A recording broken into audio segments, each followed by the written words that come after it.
And welcome back to another episode of The Wi-Fi is Out with your hosts, Eros. And Double T. We just recently went and saw the brand new Guardians of the Galaxy Volume 3. Spoilers ahead. Spoilers ahead. So, either come back to this at a later time after you've watched the movie, or, tune on in. So with the movie, we went and we saw it, and it was... fantastic. Yeah, I think, honestly, amazing. They did a great job with it exceeded my expectations, I guess, would be the best way for me to put it. I went in with really low expectations after some of the past movies and, like, some of the TV shows and stuff Marvel's done that I didn't prefer when I watched them. But this blew me away.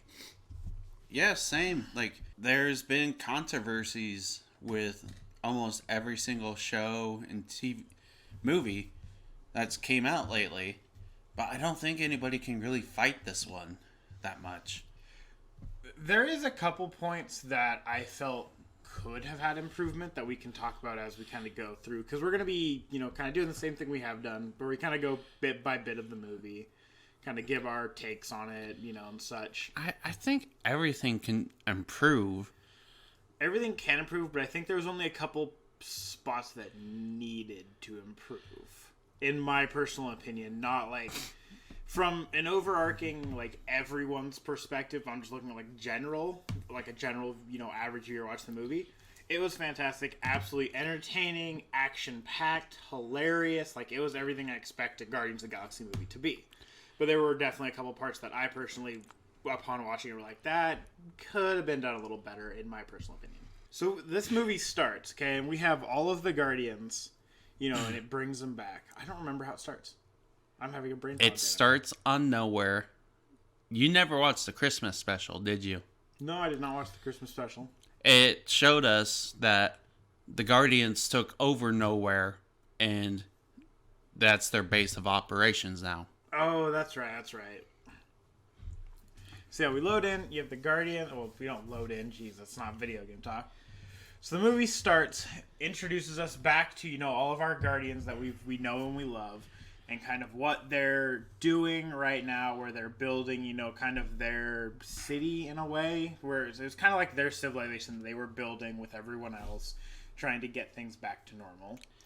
And then out of absolutely nowhere, directly out of the blue, comes Adam Warlock, zooming through space, and immediately dives in for Rocket Raccoon. Which is the only thing he does in the movie, to be complete. That he sets the plot forward. He's the start of the plot. He's our our ignition to what's going on. And now, given I don't want to talk about the entire movie with all of you listeners, like going piece by piece, because I still think you should watch it, but we're going to try to hit a lot of the main plot points, and this is like the start of it. Yeah. I mean, I personally think Adam was not worth being in this movie. Like, I love the actor that played him, but he didn't really do anything. So that was...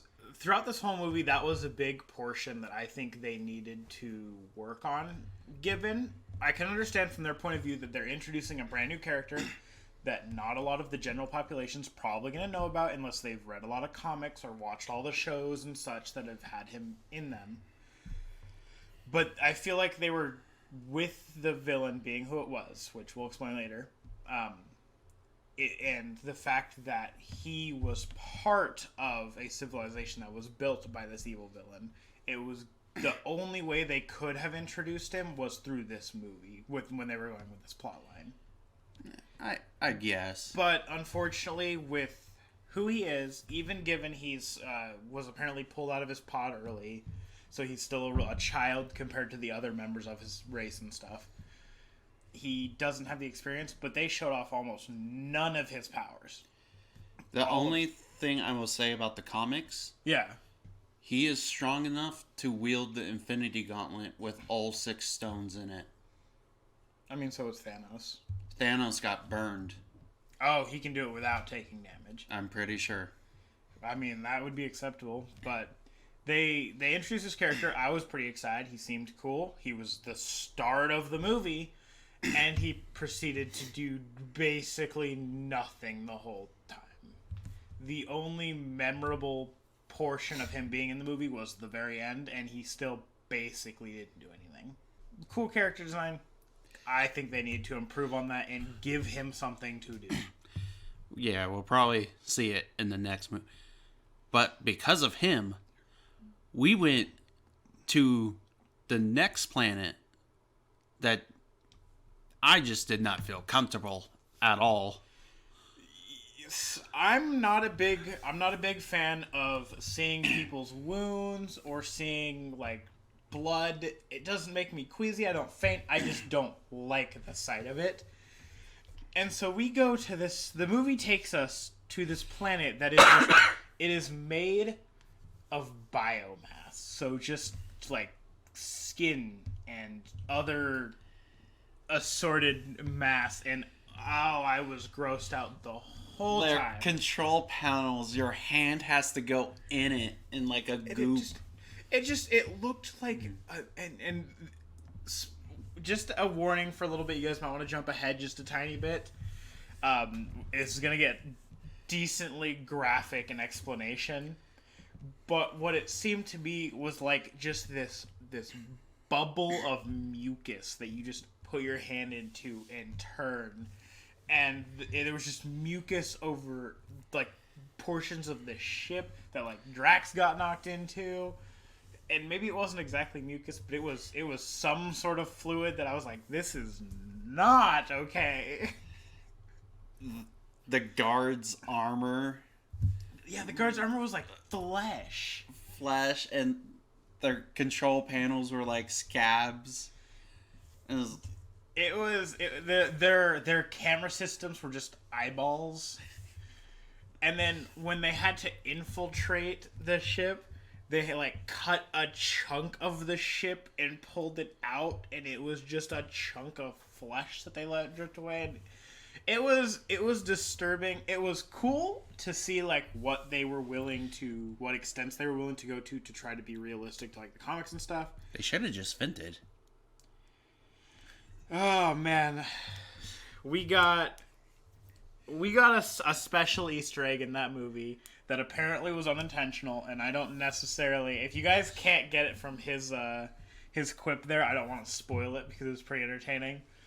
But it was kind of suspicious on what they were doing when they were trying to get onto that ship, But yeah, it was a very creepy part. It made me a little uncomfortable just because I don't like that in a movie, but it was good. It did add to the value of this evil villain is something more. Plus, it led us to the question about what happened to, I think it's 2014 Gamora. Okay. So when Endgame was ending, all of Thanos' army got dusted, but we didn't know if 2014 Gamora got dusted. Like, we knew she was casted, but we didn't know, like, was she just in flashbacks? Oh, if she was actually going to be a permanent part of it. And yeah. We got our answer in this movie. Gamora, for 2014, Gamora is here. Our now present Gamora. Yeah. Obviously not the exact same Gamora as the one that did die for the Soul Stone, or was sacrificed for the Soul Stone by Thanos, but we have a Gamora, and we'll see how that plays in the future. I think she should have just stayed dead. I mean, I'm excited to have her back. Like, she's a cool character, but it's Peter Quill. It's not a Star-Lord movie without him having a love triangle. I think you mean romance. No, love triangle. No. He likes Gamora. Gamora is sisters with Nebula, and Nebula likes Quill. There's your love triangle. She doesn't like Quill. She likes Quill. She likes Quill. Oh, 100% she likes Quill. Specifically the phrasing when they were looking at each other after Gamora said, "It doesn't sound like me, it sounds more like Nebula." And then he was just staring at her and complimented her on her eyes. Oh, 100%. I think that was more visual gag. But anyway, so we'll move on. After they go through this flesh planet to, progress the plot. We go to Counter Earth. Yeah, we go to Counter Earth, which is essentially the evil villains, the BBEG. It's his representation of what a perfect Earth would be. Which he is the High Evolutionary. Yes, which I was pretty interested in seeing how this whole thing played out, because I don't know anything about the High Evolutionary or Rocket Raccoon's backstory or any of this, but the actor did a really good job at acting out this character, and the villain definitely felt like it was nice good. To see a smart villain for a change, and not just a superpower one that's just trying to destroy everything. He was literally just trying to create. So as we see in some of the flashbacks, which by the way I think they were done perfectly in this movie. Honestly, compared to any movie with flashbacks, these were great. It felt like you were in the moment, but it still had that sense of this is the past. The characters, get familiar with them. They're going to be important in the future. Well, it was Rocket's. What is it called when you almost die? Your life flashes before your eyes. Yes. I thought that was beautifully done. So, as we got to see more and more, High Evolutionary just doesn't care about people. No, he doesn't. He didn't even care about... To me, it didn't even seem like he was necessarily caring about, perfecting the universe and making the perfect species. He was more so just trying to improve and run from something. I really wish they would have given us more of his backstory as well, because I felt bad for him towards the end, because there was definitely more going on than meets the eye with his character. But given we weren't presented with that information, it just made the fight seem very one-sided. He was the bad guy. Anything he was doing was not redeemable, versus another supervillain where, they give you the backstory and you're like, okay, well, I can kind of see where he's coming from, but he took the complete wrong approach, Yeah, blowing up a planet, never good. Yeah, going through species after species of perfected creatures to try and make the perfect one. And then the one he makes is this full children's race, which, given they're young, they're brand new, but... Can we talk about how Subject 89 was Rocket plus Lila, Floor, Teeth? Yeah, what do you want to discuss about them? How they went from 89 to 90 being, perfect humanoid creatures. He literally jumped from adding wheels to a creature to perfect humanoids. Only because of Rocket. Only because of Rocket. Well, no. He already made them perfect humanoids. They just had rage. So he made them humanoids. He didn't perfect the humanoid process, because even with the species that he did use to show to Rocket, hey, this is what I've got, but the issue is they're just full of rage and going to, annihilate each other. The species he used wasn't perfected, because it was humanoid, but it wasn't human like the races we saw in the, present time when they actually go to Counter Earth. Did you notice that? That was a big thing I noticed. Because even once Rocket explained to him what the problem was and fixed it, the difference between what they looked like after he fixed the experiment versus that one, just the one test run, completely different looking. Well, yeah, didn't he say he had to restart multiple times? Yeah, he had to re-go through it multiple times to get it through there. But it was close enough to being humanoid that I understand where you're coming from. I just felt that was weird. But it's also funny that, he brought Donatello, Michelangelo, Leonardo, and Raphael into that, but, he didn't have to. It's a reference you'll get if you watch the movie. I was thinking the same exact thing. As soon as I saw it, I'm like, that's messed up, man. You could have chose any other animal. But hey, it was still cool. I enjoyed seeing it. What about Groot? His whole transformation. from being Rocket's big guy, baby Groot, teen Groot, and now we got this Groot. I think they nickname him Bulk Groot.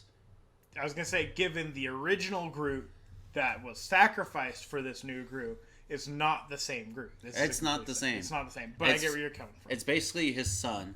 Yeah, so essentially going from what we knew as, baby Groot dancing in the pot to being this full-on sentient being that knows what to do, is capable of, thinking for itself, and, like flying a spaceship, shooting guns, and such. It's a really interesting development. I want to come back to it once we get to the post credits. Okay, we'll touch on it a bit more. Yeah, because I'm a little bit worried. Okay, interesting. Because he's one of my favorite characters. That's why. I will say, so moving past that, we get to, I guess, would be the ending, which we don't want to spoil that fully. No. But, it's the same as any superhero movie. You get some form of a happy ever after, where we do see Adam Warlock actually finally participate in what seems to be moving towards being a good guy.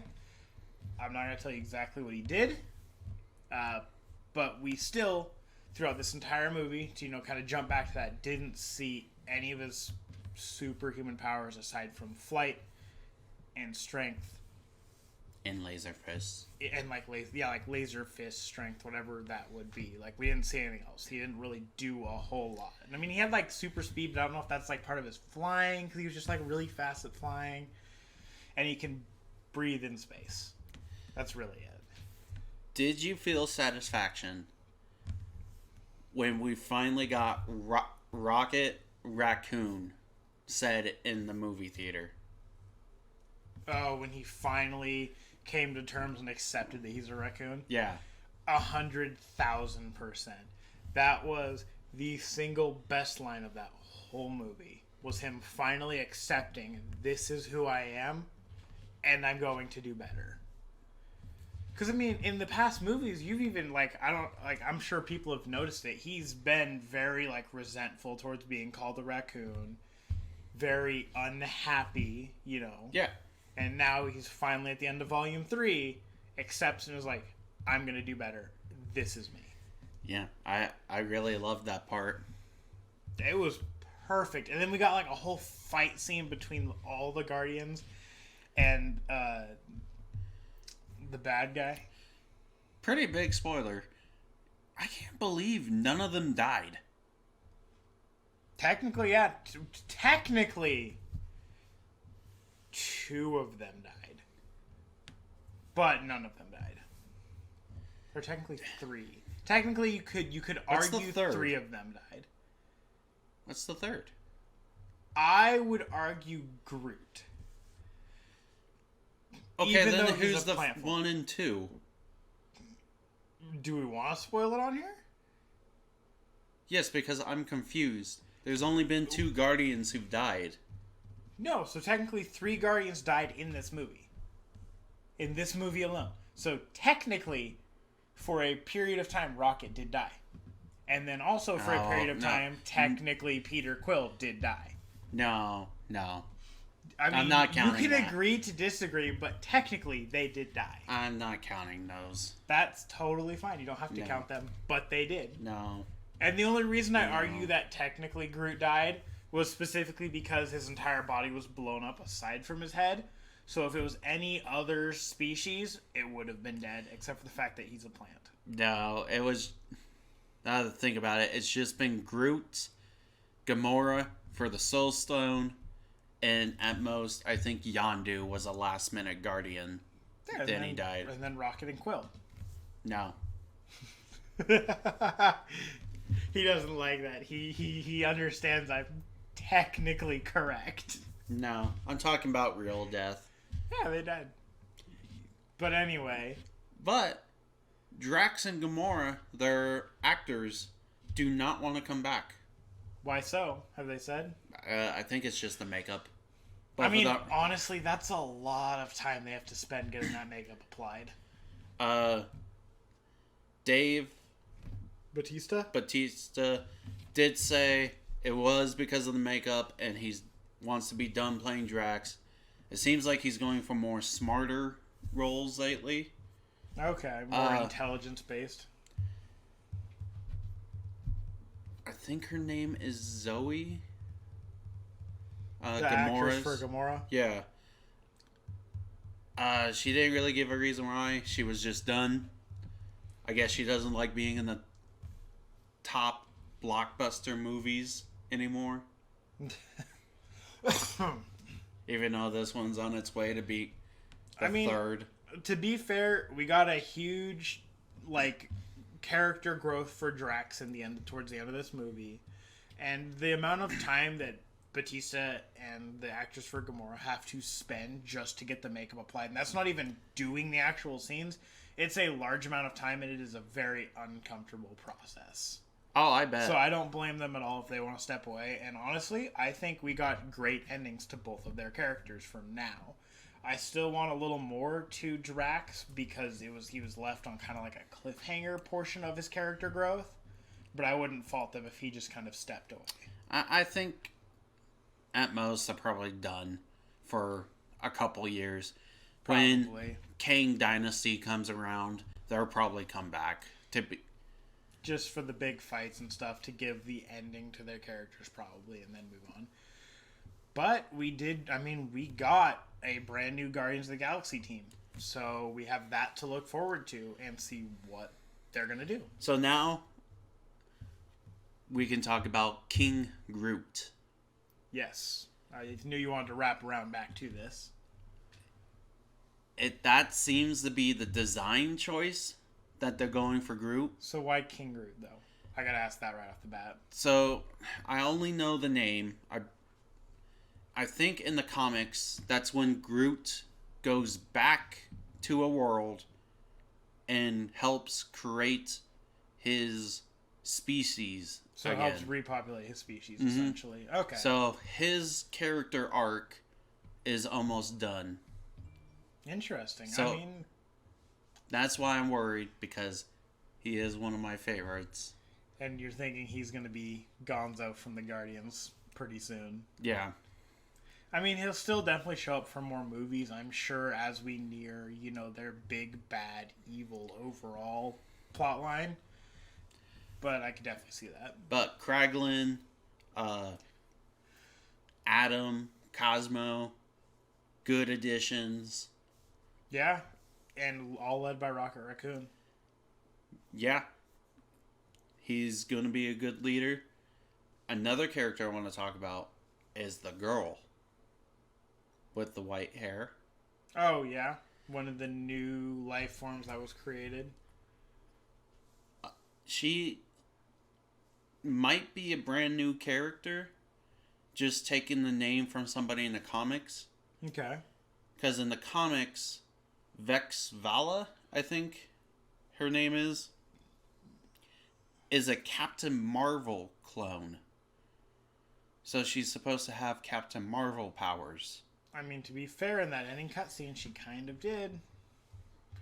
It seemed more America Chavez aspect looking with the glow, but I could definitely seeing it being as the bad guy took a portion of her DNA or obtained DNA from her people and was able to create this race off of her. I'll say I was too busy with Groot to notice her. Yeah, she had the glow of what looked like more like America Chavez glow, but I know that's similar to Captain or Miss Marvel or whatever. And we have the Marvels coming out soon, so maybe we're gonna get a teaser in there for between these two movies. Yeah, they're both space people. What's the bad guy's name again? High Evolutionary. So the High Evolutionary, I could easily see that he somehow got some DNA from, Captain Marvel's species, race, And that's what these humanoids that he created are based off of.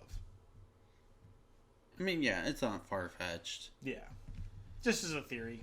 And then the end credits of the Star-Lord eating cereal.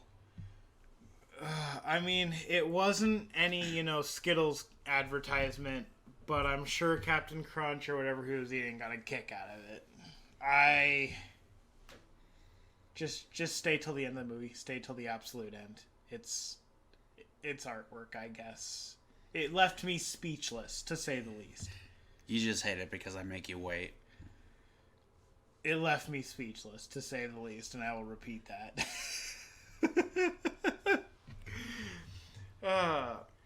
Well, that is our, review. I don't have any theories on what's coming up because that's it for me. That's one thing I want to say. Oh, yeah? I'm tired of Marvel not giving me theories to craft anymore.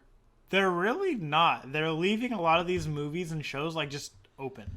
They're not mixing together anymore. I can't theorize anymore. Yeah, because even the best if I'm grasping at straws, I could be like, oh, well, the new silver-haired girl that joins the new Guardians team obviously has the similar powers to the Marvels, so she'll be in the Marvels movie. But it's that's grasping at straws. Or she's young enough that she's going to become a young Avenger.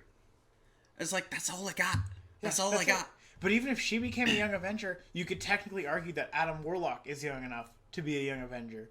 Which then you could argue that any of the new Guardians could be quote unquote young enough to become a new young Avenger.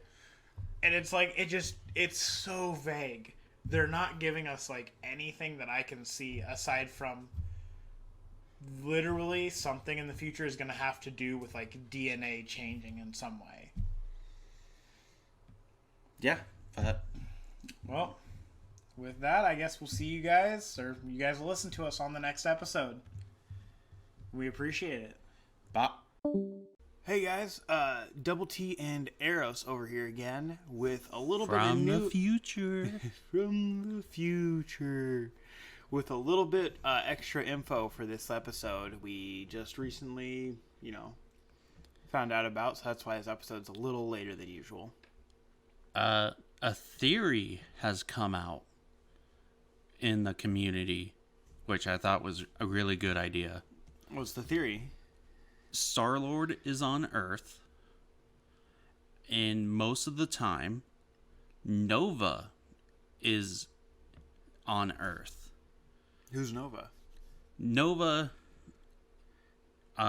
is short for a member of the Nova Corps, okay, which we saw in the first Guardians. Oh yeah, movie. We did. There's this police force with the helmets, which those are important.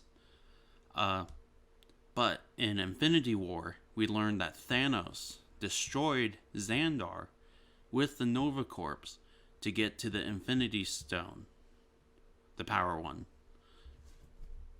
So, we met this very special Nova Corps member. I don't know his real life name, but he's the guy who voiced Wreck-It Ralph. I don't know his name either. Couldn't tell you. Well, in that, he was so happy that Star-Lord helped save his family that he could send his helmet to Star-Lord, which will be a little bit weird because it's been a couple years since Thanos destroyed Xandar. Maybe the helmet took some time to get there or something. This helmet holds the power of the Nova Corps members. So, there are different people who take the mantle. The one I'm most familiar with is Sam Alexander, who is most of the time portrayed as a kid. So with Star-Lord on Earth, he could mentor Nova, and he could help him become a new galactic guardian, protector, whatever. Okay, interesting theory. I don't have as much background information as you do on that, but it sounds plausible based on what you've said. Nova has been wanted in the MCU since the first Guardians movie. Well, speaking of masks, I find it very interesting that in the special scene where Star-Lord was saved, that he didn't use his mask. Oh, yeah, we forgot to talk about that big plot hole. Yeah, where he literally has a mask and boots and other gadgets that's specifically designed to keep him alive in space. And he didn't use any of them to keep him alive in space. To be honest, During a space trip. I did not even notice until I bought the Lego set and had to use an old helmet to put on to the new Lego set. Just, one giant big plot hole there for you, which was addressed by James Gunn, and he said that Star-Lord left it in his dresser or something. Or his locker. So apparently he was never supposed to have the mask back, but the Russo brothers took over the Guardians for Infinity War and Endgame, and then Taika Waititi took over the Guardians for Thor: Love and Thunder. And with James Gunn being fired, he didn't really have control of the Guardians for a little bit.